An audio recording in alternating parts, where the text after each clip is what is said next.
কুসুম ভাই দেখেন, এই হচ্ছে ট্র্যাক লাইট, ঠিক আছে? আপনি কিচেনটা এই হোল দেখছেন, হোল একটা কিন্তু বন্ধ হয়ে যায় আপনার বেস লাগাইলে পিছনের, এটা একটা বন্ধ হয়ে যাবে।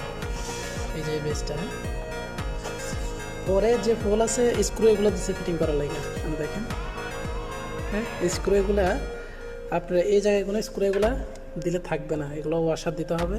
প্লাস নিচে যে চ্যানেলটা মারছিল উপরে টপে, হ্যাঁ, এটা এটা আটকাবার লাগে। তো ওইটা মানে হয়তো এদিক সেদিক করতে হবে। আচ্ছা যাক, এটা বাদ দিলাম। আর ড্রাইভার আমি পাইছি। তো আমরা যে ডক্টর ফেরাজের বিলে লাগাইছিলাম, খেয়াল আছে আপনার? এটার কিন্তু ব্যাক সাইডে একটা কিচেন আসছিল, ব্যাক সাইডে একটা ইউ সিস্টেম একটা কিচেন আসছিল। তো এখানে হোল অলরেডি করা ছিল এটার ভিতরে। তো হোল এটাতে কী করতাম, ঘুরে লাগাই দিতাম। খেয়াল আছে কিনা জানি না আপনার, ঠিক আছে?